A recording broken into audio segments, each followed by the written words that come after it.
Hello everyone, today we are going to take a detailed look at this latest LEGO Monkey Kid set, the Celestial Pagoda.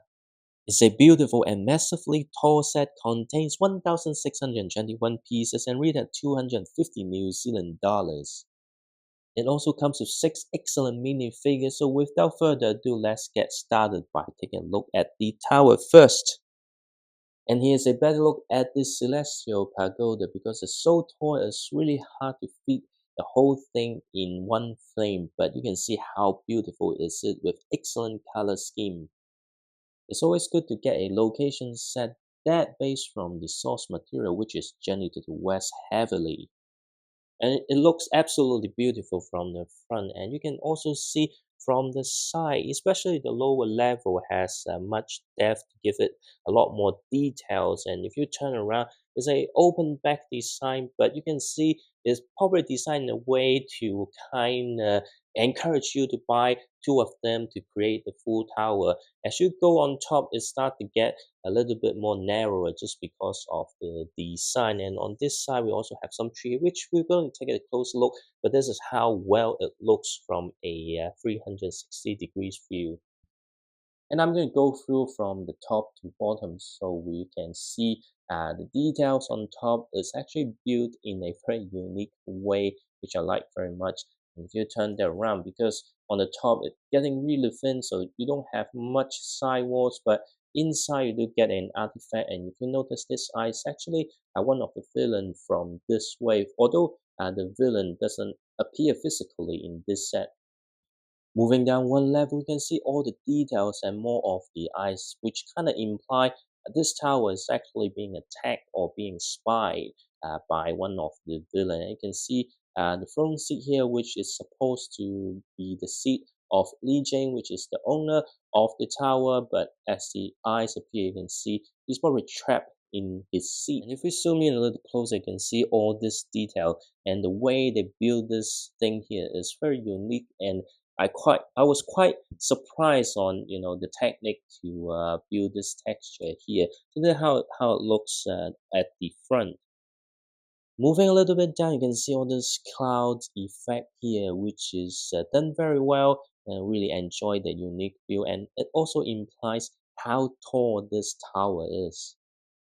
Going slightly further, you've got this balcony here for you to place minifigures, and also the design of the balcony is done very well and it looks really good. And then if you kind of turn it around again, review some of the interior on this level. Now, how they go up to the next level, it's up to your imagination. Probably on this side, it's supposed to have some stairs or ladder, but anyway, in a fantasy situation, they cannot fly upright. And inside, you can see more details on the interior. Pretty much, this is a sticker to indicate the structure of the tower with the Chinese character tower over here. And then on this side, it's a very unique view with a drawer and lots of scroll which you can take out, but because it's not fully secure inside the shelf or drawer, so it sometimes can be a bit frustrating when you try to transport this set because it tends to fail off. You may notice this 4 points here is actually a connector which you can disconnect. It allows you to remove some of the level of the tower, and it's designed in a very modular way because it's for easy removal, hence you need the clips, otherwise when you transport it may fail over. So this is the top level remove, which allows you to see a little bit more on how it connected, but this level is actually pretty cool rather than the usual modular connection. Is actually using a slide-in mechanism. When I was building this, I was thinking like why they use this piece here, but you can see at the front there's like two things to just hold onto it, and of course there are no other studs to secure them. That's why you need the clip here. Which brings us to this level. I really love the two vase here, which create a very traditional Chinese looking vase in a very smart way. You can see the three elements to create this vase, and it's going to be very useful, especially if you want to have more decoration in any museum that you have. You can see, you've got three more balcony areas to place your minifigure, and there's a door here. That's how it opens and kind of imply how the characters can go up one level. And again, if you look at the outside, the way they design the windows and how it puts together is just brilliant. And you can't deconstruct this further, this first level, second level, and third level, or depending on your region, the ground level, the first level, and the second level is one complete build.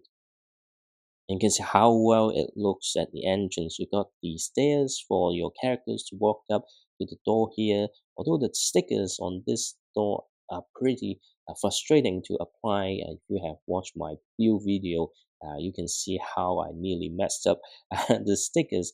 But anyway, you can see how detailed it is, and towards the lower, you can see all the rocks. And basically, the first level is kind of like a prison, and all the exterior details just done so well with all the pillars, all the windows that we just mentioned. Even on this side, you got a small waterfall, and then you got another what's that, the peach trees here is also done very well. The tree here and the waterfall, you can detach it, but I'm not going to detach it because once detached, it kind of looks odd with the Technic pin exposed. And there's just so much area for you to place the minifigures on the first level and also on the basement. That's why it's not really a facade build. It's just how the pagoda is designed on top. You get less area. If we zoom in a little bit more, you've got some teapots and a bowl and also chopsticks. We like this fence here. You've got two doors that you can open to reveal some artworks which heavily referencing the source material. So you've got one here and one on this side. You also got an action feature here, which if you pull this, the platform will drop whoever here down into the prison. So you can call it prison or a dungeon. You've got some weapons. You've got whips and knives. Whether it's a weapon storage or whether it's for torture, it's up to you to decide. You've got two prison cells to lock up some of the monster or the enemies. There's two sticker here to give it a little bit more texture with a design to imply there's a lock here. Unfortunately, I kind of messed up this sticker. It's supposed to be go up, but I applied from the other end.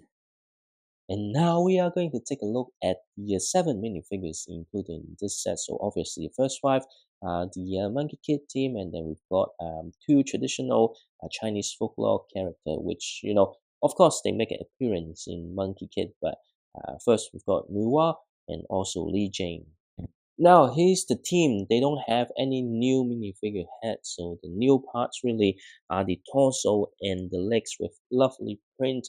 And you might notice each of them got a number on the torso. So we've got one is a Monkey Kid, and then two is May, and then Mr. Tang is four, Pixie is five, and lastly we have Sandy at number six, and they also include Baby Mo as well.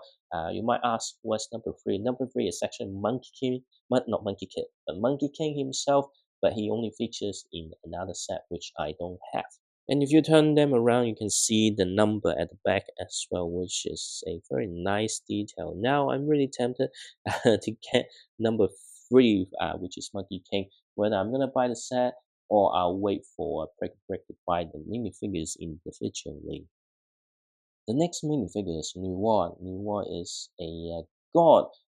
From the traditional story, she is actually, a entity with a snake-like body, which is really well done from here with lovely printing. You might also notice why she's holding a microfigure is because, in the traditional story, she kind of made mankind from clay. What I like about this minifigure, apart from the headpiece, is all the gemstone behind her. So you've got purple, blue, gold, green, and red. I wish they also have an orange one because that pretty much you can create a infinity gauntlet, but you're kind of missing the orange one. And you might notice her face quite similar. She kind of actually was Miss Jade from the Megapolis City. In that particular set, they have a sticker to imply Miss J is actually Nüwa, so you can see they use the same minifigure head actually. And finally, we have Li Jing is another traditional Chinese folklore character, which, to my surprise, you got Li Jing, and then you've got Elang, and also Tai Shan Guan from the Haven Realm. Pretty much, you get some really obscure character that you would never thought, hey, they would make a minifigure from. But anyway, we've got Li Jing here. You might notice he's holding a pagoda, which is the Celestial Pagoda. So at least from the story of the version that I have seen on TV, he actually possesses this tower which can captures like monster and lights, and within there, whether the monster get some challenges or get locked up. So pretty much that's what the tower is about. That's why they include Legion here, and this is an excellent minifigure with some detail printing. They reuse this hairpiece here, but the face is actually a new one. I really like his facial expression, which I think is going to be very useful in other situations as well. And this is the Monkey Kid Celestial Pagoda. I really like this set. I think it's another excellent entry to the Monkey Kid theme. Although it's not the top set, it's probably in top 5 in my ranking. The Haven and Realm still on top for me, and then it's closely followed by the the Legendary Flowerfoot Mountain, and also I do think the Palace for the Dragon of the East is also slightly better than this set. Having said that, this set is still excellent with 7 excellent minifigures, and the highlights definitely having Nuwa and Li Jing included, and the pagoda itself captures the story and the source material very well.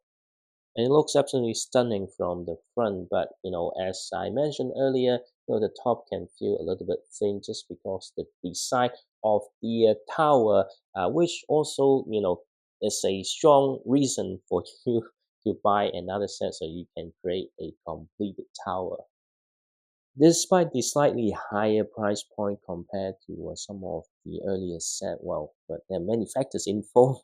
But in general, I would still recommend this set to you or anyone if you show interest in Orient cultures. Do let me know what you think about this set in the comment section below. If you enjoyed this video, don't forget to subscribe to my channel and give this video a like. And of course, you can also check out me building this set in the past 4 days.